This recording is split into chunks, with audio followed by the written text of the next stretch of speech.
ꯋꯥꯔꯤ ꯑꯁꯤ ꯃꯃꯥꯡꯗ ꯊꯥꯒꯠꯆꯈ꯭ꯔꯕ ꯋꯥꯔꯤꯅꯤ꯫ ꯍꯧꯖꯤꯛ ꯑꯃꯨꯛ ꯐꯨꯜ ꯁ꯭ꯇꯣꯔꯤ ꯑꯣꯏꯅ ꯄꯨꯂꯞ ꯈꯣꯝꯖꯤꯟꯖꯔꯒ ꯃꯌꯥꯝꯗ ꯑꯃꯨꯛ ꯍꯟꯅ ꯇꯥꯍꯟꯖꯕꯅꯤ꯫ ꯋꯥꯔꯤ ꯑꯁꯤ ꯍꯤꯡꯂꯤꯕ ꯑꯃꯗꯤ ꯁꯤꯈ꯭ꯔꯕ ꯀꯅꯥꯒꯨꯝꯕꯤ ꯑꯃꯠꯇꯒ ꯃꯔꯤ ꯂꯩꯅꯖꯗꯦ꯫ ꯑꯩ ꯏꯕꯅ ꯋꯥꯈꯜꯅ ꯁꯥꯒꯠꯆꯔꯒ ꯇꯥꯕꯤꯔꯤꯕꯁꯤꯡꯒꯤ ꯉꯥꯏꯍꯥꯛ ꯄꯣꯊꯥꯅꯕꯒꯤꯗꯃꯛꯇ ꯁꯦꯝꯖꯕ ꯋꯥꯔꯤꯅꯤ꯫ ꯍꯧꯖꯤꯛ ꯃꯌꯥꯝꯗ ꯈꯨꯗꯣꯜ ꯇꯝꯖꯔꯤ ꯃꯅꯤꯄꯨꯔꯤ ꯍꯣꯔꯣꯔ ꯁ꯭ꯇꯣꯔꯤ ꯌꯦꯛꯊꯣꯛꯅꯕ꯫ ꯃꯇꯝꯗꯨ ꯂꯝꯇꯥ ꯊꯥꯅꯤ꯫ ꯂꯩꯀꯥꯏꯒꯤ ꯑꯣꯏꯅ ꯂꯩꯁꯥꯕꯤꯁꯤꯡꯅ ꯁꯤꯟꯗꯨꯅ ꯊꯥꯕꯜ ꯀꯟꯅ ꯆꯣꯡꯅꯕ ꯃꯇꯝꯅꯤ꯫ ꯅꯨꯃꯤꯠꯇꯨ ꯖꯣꯂꯤ ꯍꯣꯏꯒꯤ ꯂꯩꯀꯥꯏꯒꯤꯁꯨ ꯊꯥꯕꯜ ꯆꯣꯡꯅꯕꯒꯤ ꯁꯦꯝ ꯁꯥꯔꯤ꯫ ꯂꯇꯥ, ꯍꯣꯔꯦꯟ ꯃꯩꯔꯥꯕ ꯍꯣꯏ ꯂꯥꯛꯀꯅꯤ ꯍꯥꯏꯕ꯭ꯔꯣ? ꯀꯩꯒꯤꯅꯣꯅꯦ ꯖꯣꯂꯤ ꯑꯗꯨ ꯍꯪꯉꯤꯗꯨꯕꯣ? ꯁꯨꯝ ꯍꯪꯕꯅꯤꯗ꯫ ꯏꯁ ꯈꯪꯉꯤ ꯏꯕꯦꯝꯃ, ꯗꯥ ꯃꯩꯔꯥꯕꯒꯤ ꯃꯃꯥꯟꯅꯕ ꯗꯥ ꯅꯣꯡꯅꯤꯟꯗ ꯉꯥꯎꯔꯤ ꯅꯠꯇ꯭ꯔꯣ? ꯑꯩ ꯍꯥꯏꯅꯕꯤꯒꯦ ꯑꯗꯨꯏꯗꯤ꯫ ꯏꯁ ꯍꯥꯏꯕꯤꯔꯦꯗ, ꯍꯣꯏ ꯏꯃꯥ ꯃꯥꯏꯕꯤ ꯅꯪ ꯂꯣꯏ ꯁꯤꯜꯂꯣꯅꯦ꯫ ꯁꯤꯟꯗꯣꯏꯅꯤ ꯀꯩꯅꯣ ꯃꯥꯏꯕꯤ ꯀꯥꯏꯅ꯫ ꯑꯁꯨꯝꯅ ꯂꯇꯥ ꯑꯃꯗꯤ ꯖꯣꯂꯤ ꯋꯥꯔꯤ ꯁꯥꯟꯅ ꯃꯃꯥꯟꯅꯕꯤ ꯃꯌꯥꯝꯒ ꯍꯣꯔꯦꯟ ꯅꯨꯡꯗꯥꯡꯒꯤ ꯊꯥꯕꯜ ꯆꯣꯡꯅꯕ ꯁꯦꯝ ꯁꯥꯔꯤ꯫ ꯁꯣꯝꯗ ꯅꯥꯀꯟ ꯑꯃꯗꯁꯨ ꯃꯩꯔꯥꯕꯗꯨ ꯃꯣꯟꯗꯥ ꯀꯟꯅ ꯅꯨꯡꯉꯥꯏꯔꯤ꯫ ꯊꯥꯕꯜ ꯆꯣꯡꯕ ꯆꯠꯂꯨꯒꯦ, ꯂꯩꯁꯥꯕꯤ ꯃꯈꯨꯠ ꯄꯥꯏꯔꯨꯒꯦ, ꯍꯣꯔꯦꯟ ꯄꯥꯏꯒꯦ ꯌꯥꯗ꯭ꯔꯗꯤ ꯕꯨꯝꯕꯔ ꯄꯤꯔꯒ ꯊꯦꯝꯒꯅꯤ, ꯌꯥꯗ꯭ꯔꯒꯅ ꯄꯥꯏꯔꯣꯏ, ꯌꯥꯔꯒꯅ ꯄꯥꯏꯅꯤ꯫ ꯊꯥꯕꯜ ꯆꯣꯡꯕ ꯂꯥꯛꯑꯗꯤ ꯐꯖꯅ ꯆꯣꯡꯉꯨ, ꯋꯥꯔꯤ ꯁꯥꯒꯦ ꯍꯥꯏꯔꯗꯤ ꯀꯛꯆꯤꯡ ꯒꯥꯔꯗꯦꯟꯗ ꯀꯌꯥ ꯅꯨꯡꯉꯥꯏꯌꯦ ꯌꯦꯡꯉꯨꯅꯦ꯫ ꯃꯩꯔꯥꯕ ꯈꯪꯉꯤꯅꯤ ꯃꯤꯅꯥꯏ, ꯀꯔꯤ ꯆꯥꯒꯦꯅ ꯈꯜꯂꯤꯅꯣ? ꯒꯥꯔꯤ ꯆꯥꯒꯦꯅ ꯈꯜꯂꯤꯕ꯫ ꯀꯔꯤ ꯉꯥꯔꯤ? ꯑꯁ ꯉꯥꯏꯈꯤꯗ꯭ꯔꯦꯗ, ꯂꯥꯛꯑꯣ ꯑꯁꯤꯗ ꯊꯕꯛ ꯑꯃ ꯆꯠꯂꯨꯁꯦ꯫ ꯌꯥꯔꯣꯏꯍꯦ, ꯀꯔꯤꯅꯣꯅꯦ ꯑꯩ ꯒꯥꯔꯤ ꯆꯥꯝꯃꯤꯁꯤ ꯎꯗ꯭ꯔꯣ? ꯍꯣ ꯅꯪꯒꯤ ꯒꯥꯔꯤꯁꯤꯗꯅꯦ ꯆꯠꯂꯨꯁꯦ ꯍꯥꯏꯁꯦ꯫ ꯅꯨꯡꯉꯥꯏꯔꯤꯅꯦ ꯋꯥꯔꯤꯗꯤ ꯍꯥ, ꯑꯩꯅ ꯈ꯭ꯋꯥꯡ ꯅꯥꯈꯩ ꯆꯥꯝꯃꯤꯕ ꯒꯥꯔꯤꯁꯤ ꯅꯪꯅ ꯋꯥꯏꯅꯕ ꯇꯥꯔꯦꯕ ꯍꯥ꯫ ꯑꯗꯣꯝꯗ ꯈꯜꯂꯨꯔꯅꯨ ꯏꯃꯥꯛꯁꯤꯗꯤ, ꯂꯣꯏꯁꯤꯜꯂꯨꯔꯣꯅꯦ ꯃꯇꯝꯁꯦ ꯊꯦꯡꯉꯅꯦꯃꯤ꯫ ꯑꯗꯣ ꯀꯥꯏꯗꯅꯣꯕ ꯆꯠꯇꯣꯏꯁꯦ? ꯅꯅꯥꯏꯒꯤ ꯒꯥꯔꯤꯗꯨ ꯉꯔꯥꯡ ꯑꯩꯈꯣꯏ ꯃꯔꯤ ꯅꯝꯃꯒ ꯇꯣꯡꯉꯨꯕꯗꯒꯤ ꯄꯝ ꯀꯥꯏꯈ꯭ꯔꯤꯗꯣ ꯈꯪꯍꯧꯗꯕ꯭ꯔꯣ ꯃꯥꯙꯣꯞ? ꯆꯠꯂꯣꯍꯦ, ꯃꯥꯒꯤ ꯒꯥꯔꯤꯗ ꯁꯣꯟꯖꯔꯒ ꯑꯩꯈꯣꯏꯗꯒ ꯇꯥꯏꯅꯤ, ꯑꯗꯨꯃꯥꯏꯅ ꯇꯧꯅꯨꯀꯣ꯫ ꯍꯣꯏꯅꯦ ꯐꯔꯦꯅꯦ, ꯑꯗꯣ ꯒꯥꯔꯤꯗꯣ ꯑꯝꯇ ꯂꯧꯔꯨꯁꯦꯕ, ꯍꯣꯔꯦꯟ ꯊꯥꯕꯜ ꯆꯠꯄꯗ ꯒꯥꯔꯤꯗꯨ ꯆꯠꯇꯣꯏꯅꯤ꯫ ꯅꯣꯏ ꯏꯄꯨꯒꯤ ꯍꯝꯕꯔ ꯑꯃ ꯂꯩꯗꯨꯗꯤ, ꯍꯣ ꯑꯗꯨꯗꯤꯅꯦ ꯅꯪ ꯍꯦꯛ ꯆꯠꯂꯣ꯫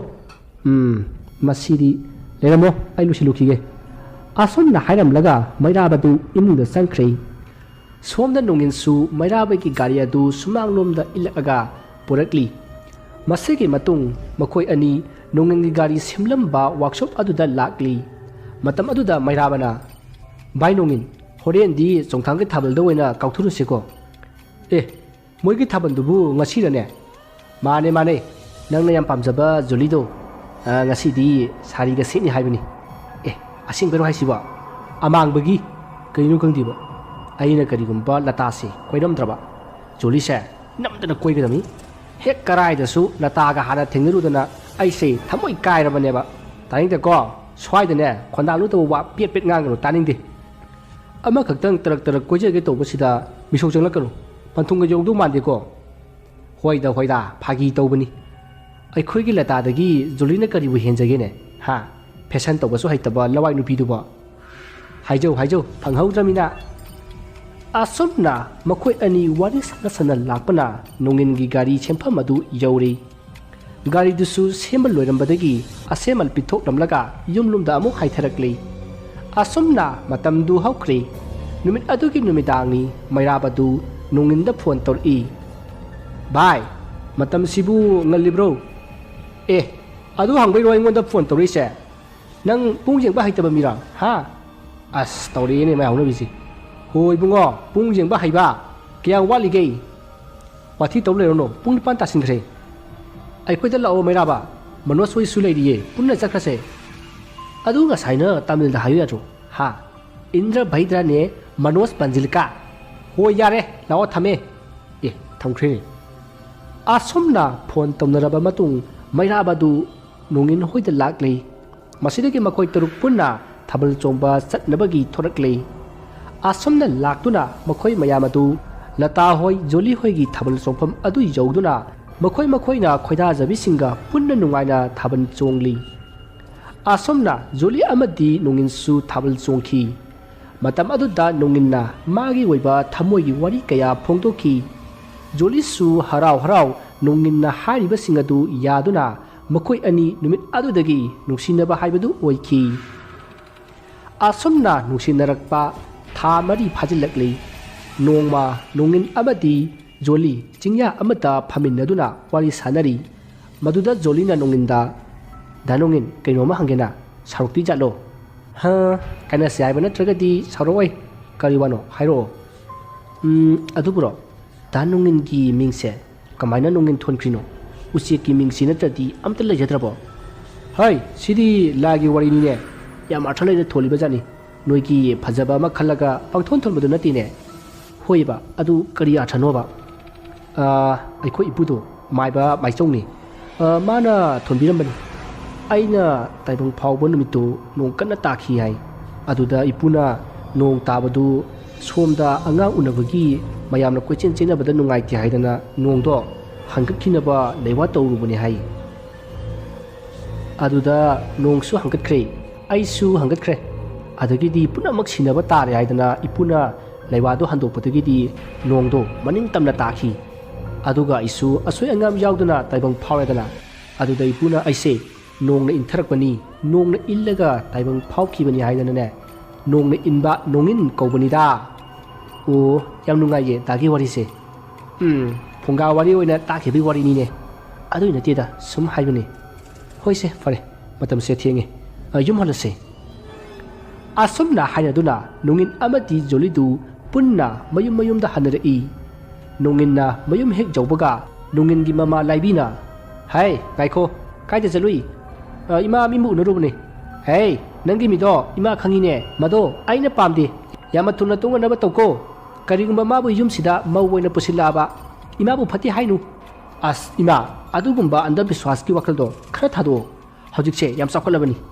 hai nogi adugumba sakopadu ne sirai marai se khangnabra ima na hairi basini nupido ima sumpam pamdi moi kai khoiga yek thunai haibasi kayara khana hai khoge yek thunarga kaidogi ma khomai hui kisu yek thunai hai kaso tawdri sidi yek thungna daba mayam su phattaba le sidi hai nama aina haipa wadana usit thawai daba tawganu aina hari basini nupido yum asida mawena pusilakpa suya yaroi masi hairam laga nongin gi mama laibidu parap sangki nongin mathayam na saki adubu mama gi akanba waising aduna nongin gi thamoi dagi Jolie bu inthokpadi ngamlamdi masiki matung noma ayuk amada Jolie karigumba wa ama nunginda hainabagi yamna harau na phone tawri adubu nungindi bathroom da leikibana phone adu mamana waina wulaki phone to he wakhatpaga Jolie na danungin ibanagi marupto ngarang ayonda phawrena hojik phone tawrame adu ibani amta unase ai nungin gi mamani ngaiko phone thongkinu ibe mara Jolie haise hoi pani ma o ai nongwanda aphom khara hainiba kuirabani adubu ngasidi tanchare hoi ma haibiyo kri aphom kuirabano kaisu nateda nangi amadi aigi isan nongin nakoi anigi mari ima su khangi adubu ibe ma nakoi anigi laibakta panthung haiba do leiti maramdi nakoi ani se yek thungai aina isan nongin dasu phanakan haire adubu mahag yadri aduna ibema nakoi anigi yaifanaba imana khalaga hari basini nakoi ani paw phawna ima khoirmasu khoiromge na ngasi dagine paw phawra nu koi bema asumna nongingi mama laibina harak liba wafa maduda Jolie gi thamoi adu machet kaya thokna kaikhrei mahagna sagat charamba asa kaya samudra gi torabanda saruba lengoi gi phuragum laibi gi wahi kaya na ithat oiduna Jolie gi asa gi phura adu pungkai kaikhi phone hek thambaga Jolie kham yada milu pirang sintharakuna magi kada pina kapchari somda su nongina bathroom dagi thoraklaga magi kada sanglakpada magi mama adu thori maduda nongina ima hojik phone lamadubu kanagino ha kanagi lamgi ne wakhal na wedamgani ko masi haram laga laibidu parprap chatkhri masidagi nongin du chingnarakuna parprap magi kada sangchillaga phone gi incoming call adu yengbada hojik Jolie na torok ambagi yarongki magdan nongina phone adu Jolie da parprap tawki adubu pairakkhidi hanjin tawrubada phone adu switch off laikhrei nongin du mamada wahang jamna hangingki adubu phajanna pakum phangloi khanbadagi mahak mafi loisallaga yumdagi thuraki mahal labida gari thongna latada phone tawki aduga Jolie da phone paihallaknaba haiki ꯑꯗꯨꯕꯨ ꯂꯇꯥꯗꯤ ꯌꯨꯝꯗ ꯂꯩꯇꯦ ꯍꯥꯏꯗꯨꯅ ꯈꯨꯝꯂꯛꯈꯤ꯫ ꯃꯁꯤꯗꯒꯤ ꯅꯣꯡꯏꯟꯗꯨ ꯖꯣꯂꯤ ꯍꯣꯏꯒꯤ ꯌꯨꯝꯗ ꯆꯠꯂꯨꯔꯒꯦ ꯈꯟꯗꯨꯅ ꯃꯍꯥꯛ ꯖꯣꯂꯤ ꯍꯣꯏꯗ ꯂꯥꯛꯏ꯫ ꯑꯗꯨꯕꯨ ꯖꯣꯂꯤ ꯍꯣꯏꯒꯤ ꯊꯣꯡꯒꯥꯜ ꯌꯧꯔꯛꯄꯗ ꯅꯣꯡꯏꯟꯗꯨ ꯆꯪꯕ ꯉꯝꯗꯕꯗꯒꯤ ꯃꯍꯥꯛ ꯖꯣꯂꯤ ꯍꯣꯏꯒꯤ ꯂꯩꯀꯥꯏꯗ ꯂꯩꯕ ꯍꯣꯇꯦꯜ ꯑꯃꯗ ꯐꯝꯂꯒ ꯆꯥ ꯊꯛꯂꯒ ꯂꯩꯈꯤ꯫ ꯃꯍꯥꯛꯅ ꯖꯣꯂꯤꯒꯤ ꯃꯆꯟꯅꯨꯄꯤ ꯅꯠꯇ꯭ꯔꯒ ꯃꯧꯄ꯭ꯋꯥ ꯑꯗꯨ ꯊꯣꯛꯂꯛꯑꯕꯗꯤ ꯖꯣꯂꯤꯕꯨ ꯀꯧꯊꯣꯛꯍꯟꯒꯦ ꯈꯟꯗꯨꯅ ꯉꯥꯏꯔꯤꯕꯅꯤ꯫ ꯑꯗꯨꯕꯨ ꯀꯅꯥꯁꯨ ꯊꯣꯛꯂꯛꯈꯤꯗꯦ꯫ ꯃꯇꯝ ꯑꯗꯨꯗ ꯅꯣꯡꯏꯟꯒꯤ ꯐꯣꯟꯗ ꯃꯃꯥꯅ ꯀꯌꯥꯔꯛ ꯍꯟꯅ ꯐꯣꯟ ꯇꯧꯔꯛꯈꯤ꯫ ꯑꯗꯨꯕꯨ ꯅꯣꯡꯏꯟꯅ ꯁꯨꯡꯄꯥꯏ ꯄꯥꯏꯔꯝꯗꯦ꯫ ꯉꯥꯏꯍꯥꯛ ꯂꯩꯔꯒ ꯂꯇꯥꯗꯨ ꯅꯣꯡꯏꯟꯗ ꯐꯣꯟ ꯇꯧꯔꯛꯈꯤ꯫ ꯃꯗꯨꯗ ꯅꯣꯡꯏꯟꯅ "ꯀꯃꯥꯏ ꯇꯧꯔꯦ? ꯌꯨꯝ ꯌꯧꯔꯕꯣ ꯂꯇꯥ?" ꯑꯁꯨꯝꯅ ꯍꯪꯂꯨꯕꯗ ꯂꯇꯥꯅ ꯖꯣꯂꯤ ꯍꯣꯏꯒꯤ ꯌꯨꯝꯊꯪꯅꯕꯗ ꯂꯩꯕ ꯃꯗꯣꯝꯆꯥ ꯍꯣꯏꯗ ꯐꯣꯟ ꯇꯧꯔꯒ ꯄꯥꯏꯍꯟꯕꯤꯔꯛꯑꯣ ꯍꯥꯏꯔꯨꯕꯗ ꯖꯣꯂꯤꯗꯨ ꯌꯨꯝꯗ ꯂꯩꯍꯧꯗꯦ, ꯀꯥꯏ ꯆꯠꯈꯤꯕꯅꯣ ꯈꯪꯗꯦ ꯍꯥꯏꯔꯛꯏ ꯍꯥꯏꯅ ꯅꯣꯡꯏꯟꯗ ꯍꯥꯏꯔꯛꯈꯤ꯫ ꯃꯗꯨꯗ ꯅꯣꯡꯏꯟꯅ ꯂꯇꯥꯗ "ꯅꯪ ꯌꯨꯝꯗ ꯍꯟꯒꯗꯕ ꯀꯌꯥꯝ ꯋꯥꯠꯂꯤꯒꯦ?" ꯍꯥꯏꯅ ꯍꯪꯉꯤ꯫ ꯃꯗꯨꯗ ꯂꯇꯥꯅ "ꯑꯩꯗꯤ ꯋꯥꯠꯂꯤ, ꯍꯣꯔꯦꯟ ꯅꯨꯡꯗꯥꯡ ꯋꯥꯏꯔꯝ ꯍꯟꯒꯅꯤ" ꯍꯥꯏꯔꯛꯈꯤ꯫ ꯃꯗꯨꯗ ꯅꯣꯡꯏꯟꯅ ꯖꯣꯂꯤꯅ ꯐꯣꯟ ꯄꯥꯏꯔꯛꯇꯕ, ꯁ꯭ꯋꯤꯆ ꯑꯣꯐ ꯂꯩꯈꯤꯕꯒꯤ ꯋꯥꯔꯤ ꯄꯨꯝꯅꯃꯛ ꯇꯝꯈꯤ꯫ ꯑꯗꯨꯒ ꯃꯥꯒ ꯑꯃꯨꯛꯇꯪ ꯎꯅꯕ ꯄꯥꯝꯃꯤ ꯍꯥꯏꯅ ꯂꯇꯥꯗ ꯅꯣꯡꯏꯟꯅ ꯍꯥꯏꯕꯗ ꯂꯇꯥꯅ "ꯃꯍꯥꯛ ꯍꯧꯖꯤꯛꯇꯤ ꯆꯠꯄ ꯌꯥꯔꯔꯣꯏ, ꯑꯗꯨꯅ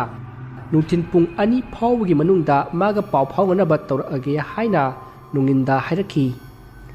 ꯑꯁꯨꯝꯅ ꯍꯥꯏꯅꯔꯒ ꯐꯣꯟ ꯑꯗꯨ ꯊꯝꯅꯔꯦ꯫ ꯐꯣꯟ ꯍꯦꯛ ꯊꯝꯕꯒ ꯃꯩꯔꯥꯕꯅ ꯅꯣꯡꯏꯟꯗ ꯐꯣꯟ ꯇꯧꯔꯛꯈꯤ꯫ "ꯚꯥꯏ, ꯅꯪ ꯀꯥꯏꯗ ꯂꯩꯒꯦ?" "ꯚꯥꯏ, ꯑꯩ ꯖꯣꯂꯤ ꯍꯣꯏꯒꯤ ꯂꯩꯀꯥꯏꯗ ꯂꯩꯌꯦ." "ꯑꯗꯨꯗ ꯅꯪꯗꯤ ꯀꯩꯗꯧꯔꯤꯕ? ꯍꯥ? ꯌꯨꯝꯗ ꯂꯥꯛꯑꯣ꯫ ꯉꯥꯎꯔꯕꯣ ꯅꯪꯕꯣ? ꯅꯪꯒꯤ ꯀꯔꯤ ꯋꯥꯠꯀꯦ? ꯍꯥ? ꯏꯃꯥ ꯍꯥꯏꯔꯦ ꯀꯣꯂꯦꯖꯀꯤ ꯂꯦꯛꯆꯔꯅꯤ, ꯄꯥꯕꯨꯡ ꯍꯥꯏꯔꯦ ꯑꯥꯔꯃꯤ ꯃꯦꯖꯔꯅꯤ, ꯅꯆꯤꯟ ꯅꯅꯥꯎ 2 ꯁꯨꯕꯁꯨ ꯅꯠꯇꯦ, ꯅꯨꯄꯤꯕꯨ ꯃꯥ ꯃꯊꯟꯗꯔꯣ? ꯏꯃꯥꯒꯤ ꯃꯥꯌꯣꯛꯇ ꯂꯩꯒꯦ ꯈꯟꯒꯅꯨ, ꯂꯥꯛꯑꯣ ꯌꯨꯝꯗ." "ꯚꯥꯏ, ꯌꯥꯔꯦ, ꯐꯣꯟ ꯊꯝꯃꯣ꯫ ꯑꯩꯒꯤ ꯑꯅꯤꯡꯕ ꯑꯄꯥꯝꯕꯗ ꯌꯦꯠꯄ ꯃꯤ ꯈꯨꯗꯤꯡꯃꯛ ꯑꯩꯒ ꯃꯔꯤ ꯑꯃꯠꯇ ꯂꯩꯅꯗ꯭ꯔꯕꯅꯤ." ꯃꯁꯤ ꯍꯥꯏꯔꯒ ꯅꯣꯡꯏꯟꯗꯨ ꯁꯥꯎꯅ ꯐꯣꯟ ꯑꯗꯨ ꯊꯝꯃꯤ꯫ ꯃꯇꯝ ꯑꯗꯨꯗ ꯑꯁꯣꯝꯗꯅ "ꯃꯩꯔꯥꯕ, ꯀꯔꯤ ꯍꯥꯏꯔꯤꯅꯣ ꯃꯥꯅ?" "ꯑꯁ ꯏꯃꯥ ꯁꯥꯎꯔꯛꯏꯗ, ꯑꯩꯁꯨ ꯐꯅ ꯀꯟꯅ ꯍꯥꯏꯔꯤꯗꯨꯅꯤ, ꯃꯥꯒꯤ ꯑꯅꯝ ꯀꯟꯕꯤꯗꯨ ꯇꯧꯈ꯭ꯔꯦ, ꯃꯥꯒꯤ ꯃꯥꯌꯣꯛꯇ ꯂꯩꯕꯉꯩ ꯑꯃꯠꯇ ꯃꯔꯤ ꯊꯝꯃꯣꯏ, ꯃꯔꯤ ꯂꯩꯅꯗꯦꯅ ꯍꯥꯏꯔꯛꯏ." "ꯑꯣ, ꯑꯗꯨꯗꯤ ꯃꯥꯅ ꯍꯥꯏꯔꯤꯁꯤ ꯃꯃꯥ ꯑꯩꯕꯨꯁꯨ ꯃꯔꯤ ꯂꯩꯅꯖꯁꯤꯡꯅꯦ." "ꯃꯗꯨꯃꯗꯤ ꯈꯪꯗ꯭ꯔꯦꯍꯦ ꯏꯃꯥ." "ꯐꯩ ꯐꯩ, ꯄꯨꯁꯜꯂꯛꯑꯁꯅꯨ, ꯃꯥꯅ ꯑꯄꯥꯝꯕ ꯅꯨꯄꯤꯗꯣ ꯄꯨꯁꯜꯂꯛꯑꯒ ꯅꯨꯡꯉꯥꯏꯅ ꯄꯥꯜꯍꯧꯔꯁꯅꯨ꯫ ꯃꯩꯔꯥꯕ, ꯏꯃꯥ ꯆꯠꯂꯦꯍꯦ."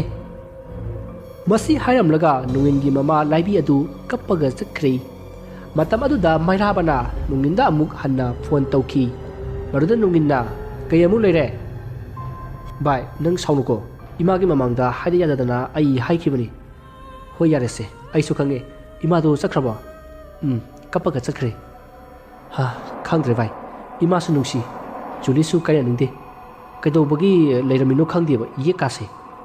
"ꯚꯥꯏ, ꯂꯩꯇ ꯌꯥꯗꯗꯅ ꯂꯩꯔꯤꯃꯤꯅꯦ, ꯆꯠꯅꯕꯤ ꯍꯥꯏꯁꯦ ꯂꯩꯔꯝꯗ꯭ꯔꯗꯤ ꯀꯔꯝꯅ ꯁꯃꯥꯖ ꯑꯃ ꯁꯦꯝꯒꯅꯤ?" "ꯌꯥꯔꯦ ꯚꯥꯏ, ꯔꯦꯗꯤꯑꯣ ꯂꯤꯂꯥꯗꯒꯤ ꯆꯤꯟꯐꯥ ꯄꯨꯍꯧꯕ ꯗꯥꯏꯂꯣꯛ ꯃꯥꯜꯂꯦ." "ꯑꯁ ꯅꯪ ꯁꯤꯗꯤ, ꯐꯔꯦꯁꯦ, ꯍꯦꯟꯅ ꯈꯟꯖꯤꯜꯂꯨꯔꯅꯨ, ꯏꯃꯥꯅ ꯅꯪꯅ ꯇꯧꯅꯤꯡꯕꯗ ꯇꯧꯔꯁꯅꯣꯅ ꯍꯥꯏꯔꯝꯂꯕꯅꯤ." "ꯑꯦ, ꯑꯁꯦꯡꯕꯔꯣ ꯚꯥꯏ?" "ꯍꯣꯏꯃꯤ, ꯑꯗꯣ ꯅꯪ ꯀꯩꯗꯧꯒꯦꯅ ꯈꯜꯂꯤꯒꯦ?" "ꯚꯥꯏ, ꯖꯣꯂꯤꯁꯤ ꯉꯁꯤ ꯑꯩ ꯌꯨꯝꯗ ꯄꯨꯁꯤꯜꯂꯒꯦꯅ ꯈꯜꯂꯦ,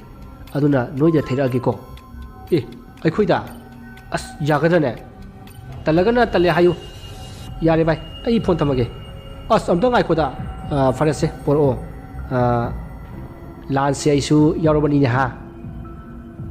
ꯑꯁꯨꯝꯅ ꯋꯥꯔꯤ ꯁꯥꯟꯅꯔꯒ ꯐꯣꯟ ꯑꯗꯨ ꯊꯝꯅꯔꯦ꯫ ꯃꯇꯝꯗꯤ ꯑꯁꯨꯝ ꯍꯧꯖꯤꯟꯈꯤꯕꯅ ꯍꯧꯖꯤꯛ ꯅꯨꯡꯊꯤꯜꯒꯤ ꯄꯨꯡ 2 ꯍꯦꯟꯖꯜꯂꯛꯂꯤ꯫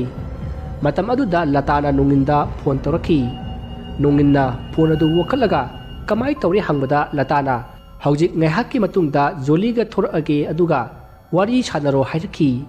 ꯅꯣꯡꯏꯟ ꯌꯥꯝꯅ ꯍꯔꯥꯎꯅ ꯍꯣꯏ ꯍꯥꯏꯔꯒ ꯐꯣꯟ ꯑꯗꯨ ꯊꯝꯅꯔꯦ꯫ ꯃꯁꯤꯒꯤ ꯃꯇꯨꯡ ꯅꯨꯡꯗꯥꯡ ꯋꯥꯏꯔꯝꯒꯤ ꯄꯨꯡ 3 ꯍꯦꯜꯂꯛꯄꯗ ꯂꯇꯥꯒ ꯖꯣꯂꯤꯒꯗꯨ ꯊꯣꯔꯛꯈꯤ꯫ ꯃꯁꯤꯗꯒꯤ ꯅꯣꯡꯏꯟꯒ ꯖꯣꯂꯤꯒ ꯎꯅꯗꯨꯅ ꯋꯥꯔꯤ ꯁꯥꯟꯅꯔꯛꯏ꯫ ꯅꯣꯡꯏꯟꯅ "ꯏꯃꯥꯅ ꯀꯔꯤ ꯀꯔꯤ ꯍꯥꯏꯔꯛꯀꯦ?" ꯍꯥꯏꯅ ꯍꯪꯉꯤ꯫ ꯃꯗꯨꯗ ꯖꯣꯂꯤꯅ "ꯀꯩꯁꯨ ꯍꯥꯏꯔꯛꯇꯤꯌꯦ, ꯁꯦ, ꯏꯕꯥꯅꯤꯅ ꯌꯥꯎꯕ ꯃꯔꯨꯞꯇꯣ ꯉꯔꯥꯡ ꯐꯥꯎꯔꯦ, ꯅꯪꯒꯤ ꯁꯔꯨꯛꯇꯣ ꯄꯨꯈ꯭ꯔꯣ." "ꯖꯣꯂꯤ, ꯀꯩꯒꯤꯅꯣ ꯅꯪꯅ ꯑꯩꯒꯤ ꯐꯣꯟ ꯄꯥꯏꯔꯛꯇ꯭ꯔꯤꯗꯨꯕꯣ?" "ꯗꯥ ꯅꯣꯡꯏꯟ, ꯁꯦꯟꯁꯤ ꯂꯧꯔꯣ, ꯑꯩ ꯆꯪꯈ꯭ꯔꯒꯦ." "ꯆꯪꯈꯤꯕ ꯌꯥꯔꯣꯏꯕ, ꯁꯦ, ꯉꯁꯤꯗꯤ ꯏꯕꯥꯅꯤ ꯄꯨꯟꯅ ꯆꯠꯈ꯭ꯔꯗꯧꯅꯦ." "ꯗꯥ ꯅꯣꯡꯏꯟ, ꯀꯩꯅꯣ ꯅꯪꯅ ꯍꯥꯏꯔꯤꯗꯨꯕꯣ? ꯏꯃꯥ ꯏꯄꯥꯒꯤ ꯃꯥꯌꯣꯛꯇ ꯂꯩꯕꯁꯦ ꯑꯩꯗꯤ ꯄꯥꯝꯗꯦ, ꯗꯥ ꯅꯣꯡꯏꯟꯁꯨ ꯑꯇꯣꯞꯄ ꯅꯨꯄꯤ ꯑꯃ ꯌꯦꯡꯈ꯭ꯔꯣ." "ꯍꯣꯏꯁꯦ, ꯌꯦꯡꯈ꯭ꯔꯒꯦ, ꯑꯗꯨ ꯒꯥꯔꯤꯗ ꯀꯥꯈꯠꯂꯣꯕ." "ꯌꯥꯔꯣꯏꯕ ꯗꯥ ꯅꯣꯡꯏꯟ."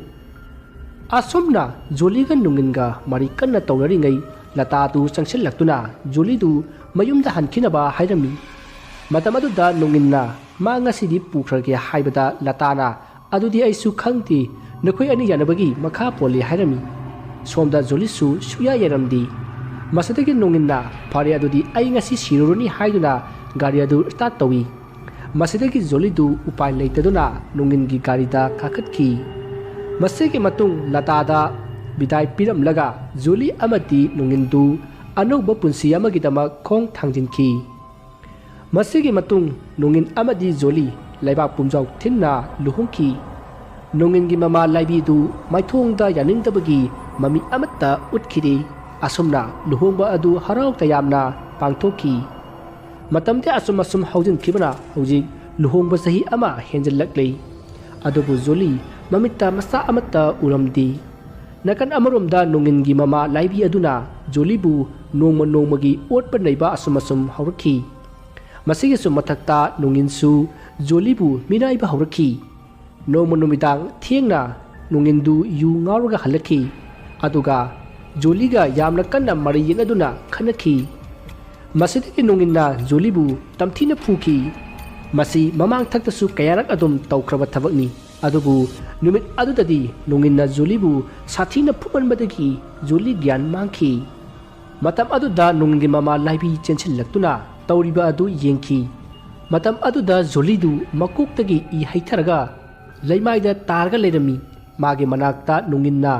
yu likligi akaiba bottle ama pairaga lepaga lerami masidagi laibina nonginda ibungo kaino nanga tawriba sibo haiduna nganglami maruda nonginna aisu khanghodreima haiduna inga ngai masigi matung jolibu laibi amati nonginna magi makoktagi tara iba isingatu taithoki amadi laimaida tariba isingadu su taithoki masi punamak loiraga jolibu siling fel aduda mangakta phina kisallaga yankatlaga thamki asomna tawdani ngai aduda yumthangnabada leiba ahad ama ani changsillaktuna khanaba adu khamba lakhi masidagi imungda leiriba nongin amadi laibi adu ipa pakhatna kapsinnaba haurai masidagi ahan singaduna thong hangnaba haibanbadagi thong hangki masidagi ahan singaduna kari tawnaba yaurage haina hangubada laibina magi mamong nupi adu masa matomta thauri yaduna siramle haiduna haiki pawadu tabada lagliba ahan singadu punga ngaki haujikta wangang lamba nupi amabu thauri yaduna siramle haiba aduda makhoi punga ngaki masidagi police ta paw piduna police kauki matam aduda nonginna police laknabati phanarakpa tare haiduna ngasai joligi I taikhiba phi adu ka aduda leiriba upu aduki mathaki kachin amata thanamki tanja aduda police sing laktuna asiba adu lokhatki amadi ihang pawang tauki maduda nongingi mama laibina aidi khanghodi tumure ibungona koilaw lawrakpa aduda ai hawulakpani haina kumlaki amadi nonginna ngasai nungthin maga aiga khara khanaki adunara khangdi aina nungdang hanjilakpada thauri yalaga sirambani haina khumki adubu lekai gi miyoi singda hangbadadi numidang athengbada makhoi imung asida joliga kanna khanakhibagi tai haina khumnarakhi masiki matung joligi imung manung sagaina taina hauruktuna nongingi yumda lakhi amadi yum adu amang ata kaya thokhanki nonginga magi mama laibigadu laibigi mapamda senduna lutkhi thodok asik matangda pulisna laibita karigi joliga tatana khanaribano haina hangbada nongingi mama laibina nunginga joliga si yek thunglei aduna maha angang jaudi maramasigi damak makoi ani tattana khanai masigi so mathakta makoi ani yek thungnabanina jolina punsi tenkhibani haina kumki asumna nunginda hangbadasu maga aiga si yek thunglei aduna mahak mapunsi tenkhibani haina aduma khumlakhi adubu pakhum adunadi matik saba asinga pakhum nattabanina pulising aduna nungin amadi leibibu jingnakhi adubu evidence amata leitribana makoi anibu phabani ngamlamdi amadi nungingi mama laibigina mabung atomba du mantri oiba maramna case adu namsin khinaba honaki pulisna joligi misi adugi matangda thijinba adu lepkhre मदु लेपनबा नोंगिनना अचौबा सेंफम अमसु पीखिबा लेखि मरम असिना जुलीगी case अदु थुपजनखि जुलीगी mama मपाना मिसी असिगी मतांगदा असेंबा लंगना लंजन पुथोकपिनबा हाइजखि अदुबु कनानासु ताबिखिदे होय होय याम कन्ना थिरिदमक हायरगा लैथोकनखि असुमना मतम अदुगी पालिबा सरकार अदुना लुपा लाख मरी पीरगा यानरसी हाइखि अदुबु जुलीगी ममा मपाना सेनदु लौ हाइबा याखिदे अमदी जुलीगी ममाना कपतुना लाउखि इसाना लादबमक्ता ओइरबदी मागी थवाइना पुनमकपु लमन खुंबो ओइरसनु हाइना पुलिस स्टेशन अदुदा लाउरमगा वानथखि असुमना जुलीगी ममा यामना कुइना वखल ताखिदे अंगावबी अमगुम लैखि अदुबु तपना तपना फगलक्तुना महौसागे पुंसिदा हंजनखि असुमना नोंगिनसु मतम खरगे मतुंग मागी ममा लाइबीना याबा नुपी अमगा लुहोंगदुना मसा नुपी लमगानबीबु फंगजखि अदुबु जोलीना सिखिबा युम अदुददी कना अमत्ता संगनदना लैखि अतोपा मफम अमदा लम लैरगा नोंगिन लाइबी अमती मागी नुपी अंगांगसिंगा लैखि अदुबु नोंगिनगे मसा नुपी लमगानबीगी ममंगदा नुपी अमना हेक हेक लाक्तुना वारी अदुमुक सारकपा हौरखि अदुबु महाक्ति थोइना खंजलुदी असुमना सुम हौखिबना हौजिक लमगानबी अदु लैसाबी फारक लई नोंगमा लमगानबीना मागी ममानबी अहुमदा मखोइगी युम अमा अरापदा लई कोइरुसी हाइदुना ममानबी अहुम अदुगा लोइनना जोलीना सिखिबा युम अदुदा लाखि असुमना नोंगिनगी मचानुपी लमगानबी अमदी मागी ममानबी सिंगना लाकपना हौजिक जोलीना सिखिबा युम अदु यौरक्लै मस्तिकी मतुंग मखोइ मरिदु जोलीना सिखिबा युम अदुदा संगई मखोइना संखिबा अदुदा युम अदुगी युमथंगनबदा लैरिबा मियोइसिंगना कना कनानोने हाइदुना यिंगनहुई सोमदा हौजिक लमगानबी अमदी मागी ममानबी सिंग अदु इमुंगदा संगक्लगा युम अदुदा लैरंबा सोफा सिंग अदुदा फमली यामने हेन्ना ngakpa amana yum adu hojik mi leinabagum amatta mosilamdi lairiba table chokri sofa punamak phajana adumak leirami asumna lamganbi amati makhoigi mamanabi singna phamlaga wari sanaraga leiringai yum aduki atupaka amada mi amana wai sitpaki khonjal tarai tariba khonjal adu lamganbi matomtana takhi aduga magi mamanabi ahum dunadi takhidi मसिदा लमगानबीना कनानो असिदा वाइसिलिसिबो हाइदुना का अदुदा येंबा लाखि महाना असुमदा लाकपदा नुपी अमना का अदुदगी थोरकलगा yum अदुगी मथक थंगबा का अदुदा काखतखिबा अदु महांगना उखि मदुदा लमगानबीना वा हाइननबा तौरिङै लमगानबीगी ममानबी सिंगना कैदरोगे लमगानबी हाइना कोरकपदा महांगना कैसु तौदे असिदा नुपी अमा चतखिबा अदुदा यिंगलंबनी हाइदुना खुंखि मदुदा लमगानबीगी ममानबी सिंगना हा कदाइनोने हाइदुना मखोइसु येंगी अदुबु कना अमता सत्खिबदी उखिदे असुमना कना अमता उदबा अदुदा लमगानबीगी ममानबी सिंगना फरेसे युमदा हलसि हाइदुना हाइरमी अदुबु लमगानबीदी युम अदुदगी हनिंद्री महान उखिबा नुपी अदु कनानो हाइबदु यामना खंगखि अदुबु ममानबी सिंगना सतननबा तक्सिलकपा अदुदा महाक्सु होय हाइदुना युम अदु थादोकलमलगा चतखि युमथंगनबदा लेहौपा मीसिंगना करिगी लकलमलिबा जानो हाइदुना खनखि मसिकी मतुंग हौजिक लमगानबी अदु मागी युम यौरी मतम अदुदा महाकना मागी कादा हिपलगा ngasai mahakna मखोइगी मबुकी युमदा उखिबा नुपी अदु कनानो हाइबदु यामना खंगनिखि नुपी अदुगी मरमदसु महाकना यामना खल्ली कनानो ने ngasai दुबो युमदु सिननबा लैबा मी उराजाला कानादि हायेंदे इथंता चलगा कनानो हाइबदु येमुगे असुमना खंदुना लमगानबी अदु मथंगी नुमित ngaikhi नुमित अदुगी नुमिदांगनी लमगानबी मागे कादा लाइरिक अमा पादना लैरी महाना पारिबदु लाइरिक नत्ति कोमिक अमनी कोमिक अदुगी वारी अदुदा नुपी अमबु रेलवे स्टेशन दगी फारकलगा मखोइ मियोइ खरना मंगक ककलगा हाटपगी वारी ओइरिबनी कोमिक अदु हॉरर कोमिकनी महाकना असुम पारकपदा कोमिक अदुदा यावबा शेखरना मागे कादा फोन मेलगा लैरिङै मागी कागी थोंग अदु थिलखि हारिबा वारी मतंग असि हेक चौरकपदा कोमिक अदुबु पारिबा लमगानबीगी कागी थोंनाव अदुदा कोक कोक थिलखि ꯇꯥꯟꯖꯥ ꯆꯥꯅ ꯇꯥꯔꯤꯕ ꯈꯣꯟꯖꯦꯜ ꯑꯗꯨꯗ ꯂꯝꯉꯥꯟꯕꯤ ꯈꯪꯄ꯭ꯔꯦꯛ ꯈꯪꯗꯨꯅ ꯃꯥꯅ ꯄꯥꯏꯔꯤꯕ ꯀꯣꯃꯤꯛꯇꯨ ꯃꯈꯥꯗ ꯊꯥꯗꯩ ꯃꯁꯤꯗꯒꯤ ꯑꯃꯨꯛ ꯈꯨꯟꯒꯠꯂꯒ ꯇꯦꯕꯜ ꯃꯊꯛꯇ ꯊꯝꯂꯦ ꯑꯗꯨꯒ ꯊꯣꯡꯅꯥꯎ ꯑꯗꯨꯗ ꯍꯥꯡꯗꯣꯛꯂꯒ ꯀꯅꯥꯅꯣ ꯍꯥꯏꯗꯨꯅ ꯌꯦꯡꯉꯤ ꯑꯗꯨꯕꯨ ꯀꯅꯥ ꯑꯃꯠꯇꯗꯤ ꯂꯩꯔꯝꯗꯦ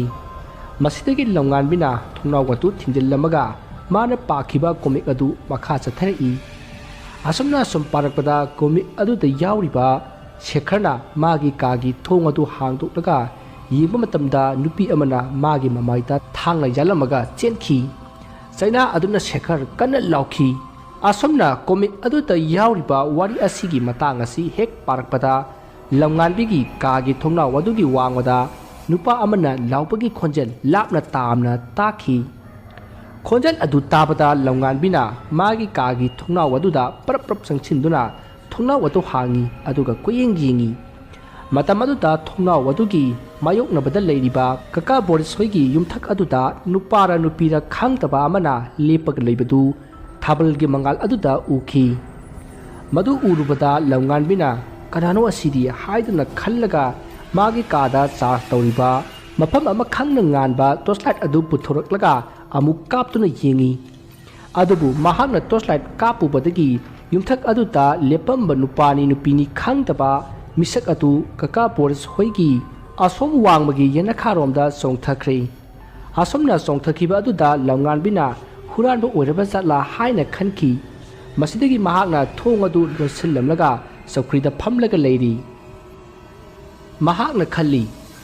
कइनुने अइना कोमिक्सी हेक पाबगा कोमिक्सीदा तौबा ताबा खुदिमा असेंबा वोइना तारिसिबो कोमिक्सीगी वारिसिबु असेंबा थोखिबा पाबा यादबा लागी वारी ओइरबा जालने असमना खल्लगा लैरिङै मागी मतुंगदगी इबेमा हाइना कौरई खोंजल अदु ताबदा महा खंगप्रेक खंगी मतुदा मागी ममाना हाय कइनुने हे अदु थिना खंगिदुबो अइनिने साक लोरे सथोकनबा तौरसि लाओ असमना कौरक्लिबा अदु लंगानबीगी ममा ओइरंबादुदा लंगानबीना इमा हौजिकने अइना कोमिक पारिङैदा कोमिक्सीदा अहाय अहायबदो असिंबगी ओइना सुम तरोक्लिबा अदुबु कैगिनो इमा हाय नंगी बामना ओइरमनी वखल नौरिबा नोइनने अदुगुम्बा अकी तुजुनिङै ओइबा वारिदो पागनको लाओ साक्षारुरसी अस इमा असेंबने अइना हाइसे अइनाने थोंनाउसी हांदोअगा येंगुबदने अखोइगी कका बोरिस होइगी युमथक्ता नुपी नुपार खंगदबा अमसु लेपमे अदु अइना टॉर्चलाइट कापुबदगी असोमलोमदा चोंथखरे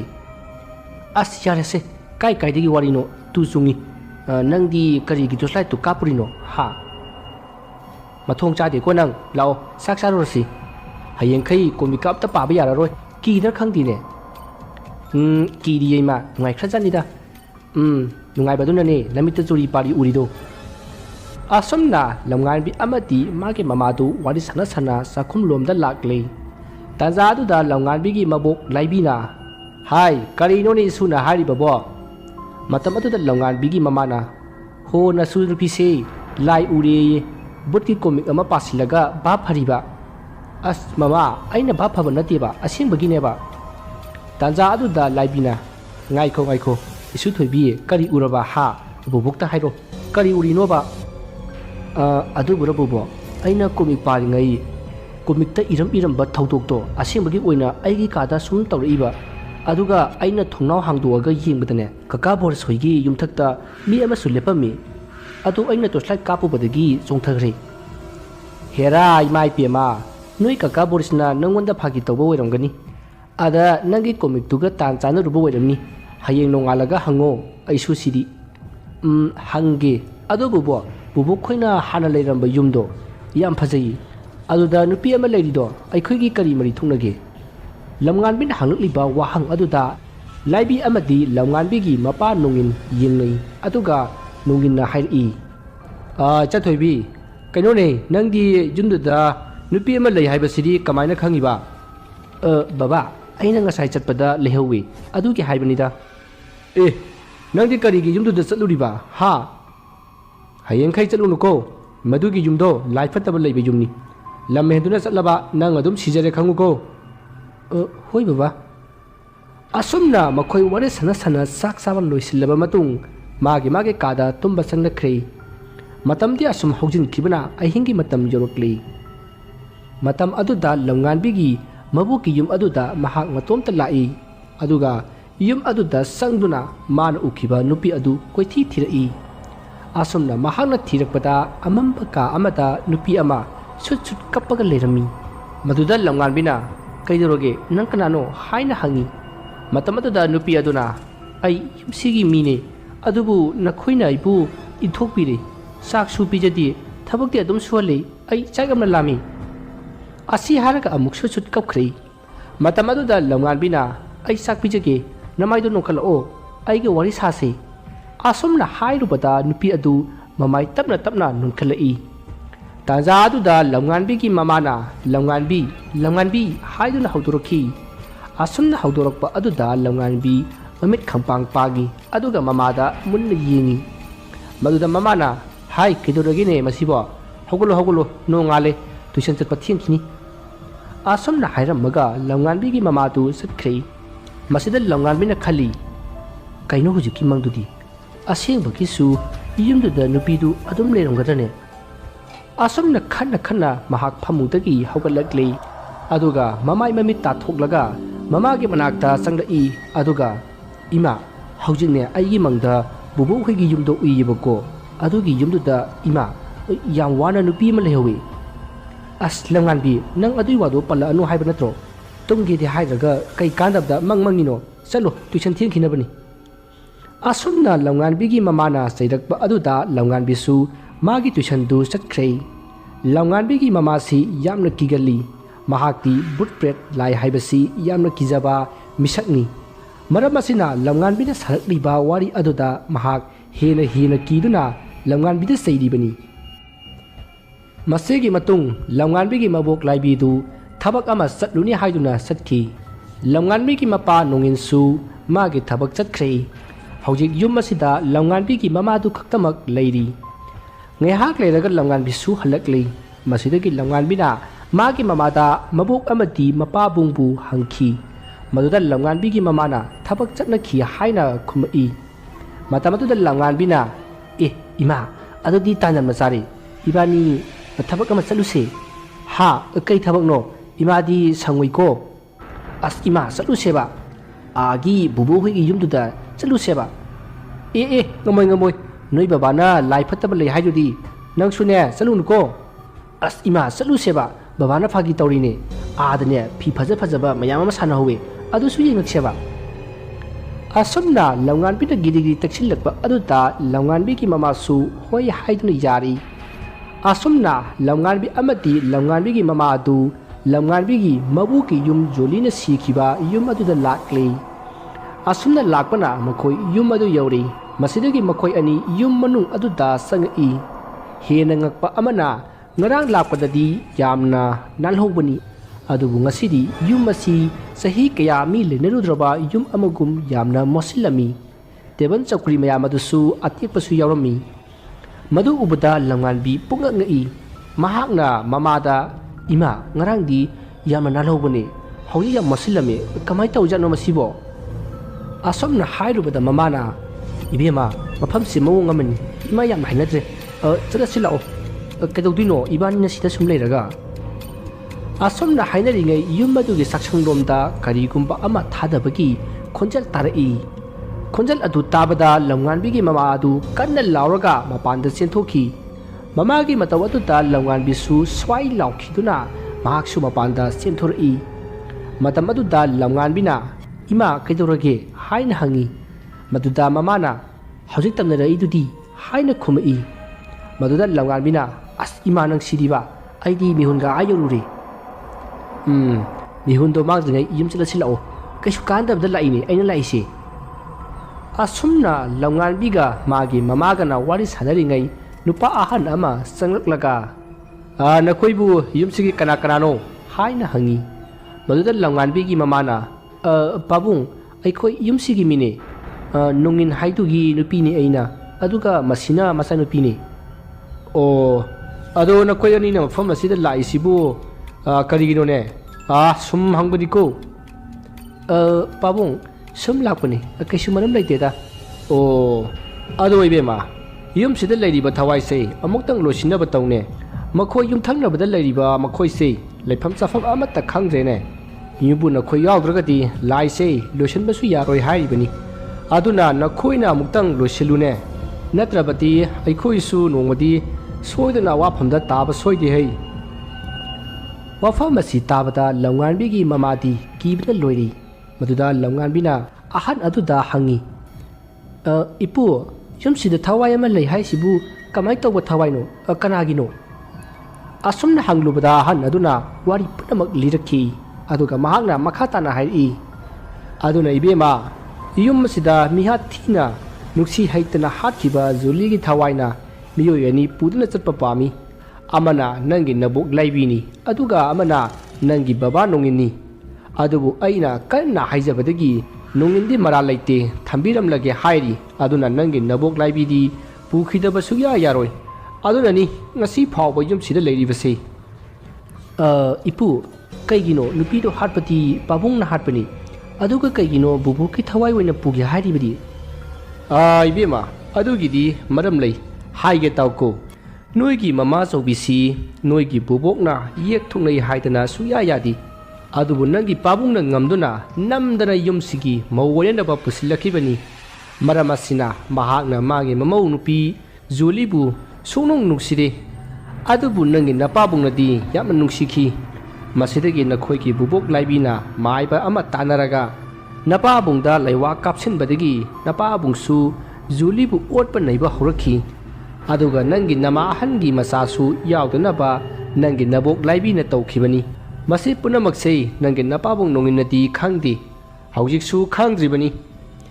मरम असिना नोंगमा मखोय अनि कन्ना खनरगा जुलीबु हाटखिबनी